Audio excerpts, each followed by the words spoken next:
After my lease ended abruptly and my job turned remote, I moved back into my parents' house. Not ideal for a 28-year-old, but the rent was free, and I figured it'd be temporary, just a few weeks to regroup. They set me up in the guest room at the back of the house. It had always been a weird room, even when I was a kid.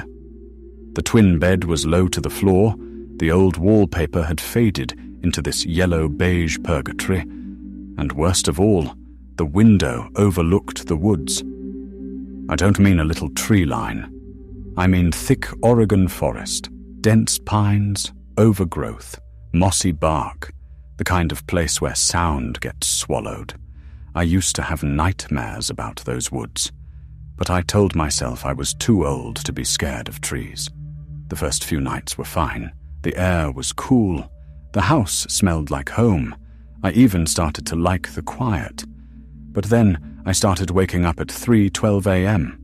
every single night. Always 3:12. Not 3:10. Not 3:15. Like something wanted me to notice. On the fourth night, I cracked. I stayed up on purpose, determined to figure out what was waking me. The street was dead silent, my parents asleep. I stared out the window into the black, coffee in hand. At 3:12, I saw him. He was just there, standing at the edge of the woods, facing my window, not moving, not even swaying with the wind. He was far enough away that I couldn't see his face, but close enough to know he was watching. A shadow where no shadow should be. Just standing. Head slightly tilted. I blinked. Gone. No footsteps. No rustling leaves. Just vanished. I didn't sleep after that. The next morning, I checked the ground outside the window. Dirt. Grass. But something caught my eye. A trail of bare footprints leading from the forest to the window. They stopped right beneath it. I didn't say anything to my parents. I didn't want to sound crazy. But something told me this wasn't just a one-time thing. The waking hour continued, 3:12 a.m., like clockwork. Only now there were whispers. I couldn't make out what they said at first, just soft murmurs. But they got louder, clearer, closer. And one night, it said my name. Lena. It wasn't a voice I recognized. It wasn't outside either. It was right at the window, whispering like it knew me, like it had always known me.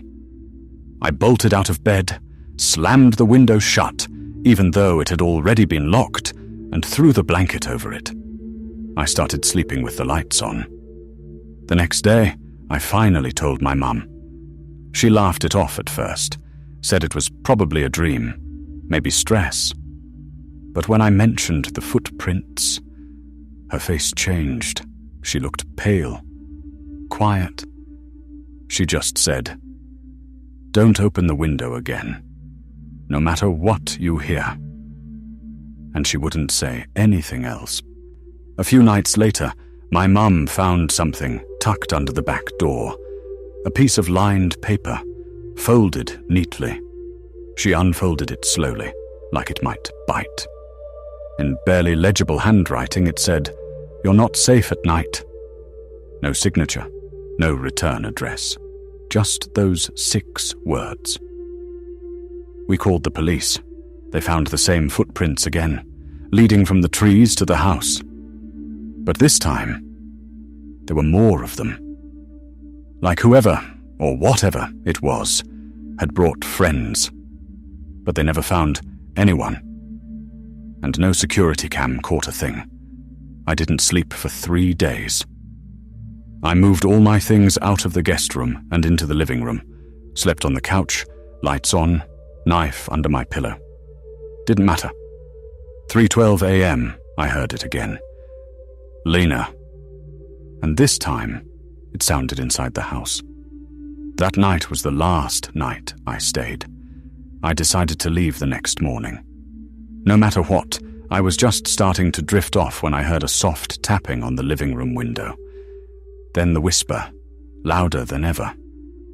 "Lena, come see." I don't know why, but I looked, and he was there again. Not at the tree line this time, but at the window. His face was pale, eyes black, lips barely moving, and behind him, figures, dozens of them, just standing in the woods like mannequins in the fog. I screamed. My dad ran in, but by the time he looked, nothing, just my reflection in the glass. I left that morning, and since then, wherever I go, apartment, hotel, friend's house, I still wake up at 3:12 a.m. I keep the curtains drawn now, because I know if I look again, they'll be closer.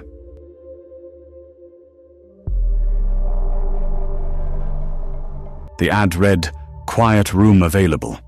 Historic home. Fully furnished. No pets. No guests. Room at the end of hall is off limits." I didn't care. Rent was cheap, and I was broke. The landlord, a short, stiff man named Mr. Mallory, gave me a quick tour. The house was ancient. Ornate banisters, stained glass windows, rooms that echoed. It smelled like mothballs and dust-covered secrets. "This door stays locked," he said, gesturing to the one at the end of the second-floor hallway. "Storage. Don't mess with it." "Got it," I said. I wish I had asked more. My first week was fine. I kept to myself, worked my night shifts, studied. But by week 2, I started hearing noises from the locked room. Scratching. Light at first, like a cat trying to get out. Then knocking. Soft taps, rhythmic, deliberate. One night, it said my name. "Ethan." The voice was slow, wrong, like someone trying to speak through water. I texted Mr. Mallory. He replied, "Ignore it. Do not open the door." That's all he said. The door started to rattle at night. Not loud, but enough to keep me awake. I began sleeping with earbuds in, volume maxed. But even then, I could feel the sound. It was like the door was vibrating with hunger. Then it got worse. One morning, I woke up to find the hallway full of muddy footprints, bare feet, leading out of the locked room and right up to my door. Then they vanished. I showed Mr. Mallory. He didn't even look surprised. "You need to leave the house during the night," he said, emotionless. "It's safer that way." I moved my mattress into my car. A few days later, I heard my mom's voice behind the door. "Ethan, sweetie, open the door. It's okay." I froze. My mum's been dead for 4 years. The voice continued, sweet, calming, perfectly mimicked. Then it shifted. "You're not alone anymore. We're here now." I backed away. It wasn't just her voice anymore. It was my ex, my sister, a friend from middle school, all overlapping, calling my name, like something inside the room had studied me, learned who I was, and now it wanted me to let it in. The next day, the door was gone. I don't mean locked, I mean gone. Where it had once stood was now a seamless stretch of wall, like it had never existed, like the house had swallowed it whole. I ran. I didn't pack. I didn't grab anything. I left and never went back. But sometimes, especially on nights when I'm alone, I still hear knocking in my dreams. Software, familiar, calling my name. And I know. The room is still waiting.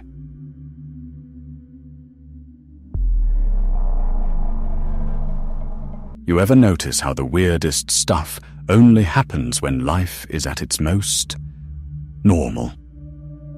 I just moved into this quiet little apartment complex on the edge of Portland. Nothing fancy. Brown carpets, yellow lights that flickered if you looked at them wrong. A vending machine near the elevator that never worked. It was cheap, it was furnished, and more importantly, it was mine. Apartment 203, second floor, end of the hallway. It was peaceful. A little too peaceful, if I'm being honest. But after a breakup and a stretch of couch surfing, I just needed space to breathe. Time to get my life back together. And for the first couple weeks, it was exactly that. Uneventful. Quiet. Until I started noticing the apartment below mine, apartment 104. At first, it was just sounds.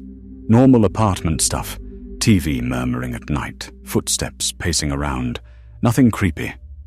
But the pacing always happened at weird times, like 2 or 3 in the morning. I'd be in bed, and I'd hear these footsteps moving back and forth, and then just stop, right underneath me. And then silence, like someone was standing still, directly below where I was. And it wasn't just once, it kept happening. Curious, I decided to knock on the door, maybe introduce myself, get a feel for who lived there. No one answered. But I swear to you, behind that peephole, I felt someone. Not heard. Not saw. Felt. You know that pressure? That cold feeling that creeps up your neck when someone stares at you. I stood there for a few seconds longer than I should have, and then I backed off, tried to brush it off. But that was the last time I thought things were still normal. Stuff started going missing, or not missing, moved. My doormat would be flipped upside down when I got home. My kitchen drawer would be slightly open, even though I always closed it. One time, my bedroom window was cracked open on the 2nd floor. I bought a little indoor security cam. Cheap, motion activated, just to make myself feel better. One night, I couldn't sleep. Something felt off, so I checked the footage. And that's when I saw him. A man. Standing outside my door. Just standing. Perfectly still. Not knocking. Not pacing. Just facing my door. Head tilted slightly. For 11 minutes. Then he walked away. I showed the footage to building management. They shrugged. Said they couldn't ID him. Maybe a delivery guy. But he didn't have a package, and he never knocked. Just stood there, facing me. After that, I couldn't sleep without a light on. I started locking everything. Windows, closets. I even put a chair under the doorknob at night like I was in a bad motel. But then came the breathing. I woke up one night around 3 a.m. and I heard it. Breathing. Not mine. Not outside. Inside. It was faint, controlled, like someone trying to stay quiet. I didn't move. I didn't even open my eyes for a full minute. When I finally did. Nothing. But I felt it. That pressure again. The same one I felt behind that peephole. Next morning, I checked the camera footage. There was a glitch. Just static for a few seconds at 2:58 a.m. And when it came back, my front door was slightly open. I know I locked it. I know. That was the day I decided to leave. I packed everything in 2 days. Didn't give notice. Didn't ask for my deposit back. I didn't care. I just needed out. But before I left, I did one last thing. I slipped a note under apartment 104's door. It said, "I saw you." No name. No apartment number. Just that. I moved in with a friend across town, started sleeping again. Felt normal for a while. Then, about a month ago, I got a call from a blocked number. I don't usually answer those. But this time, I did. No one spoke, but I heard it. That same slow, shallow breathing, deliberate, measured, like it had never left. I hung up. I haven't heard from them since. But sometimes, at night, I find myself staring at my new front door, waiting. Because sometimes, I can still feel someone standing on the other side.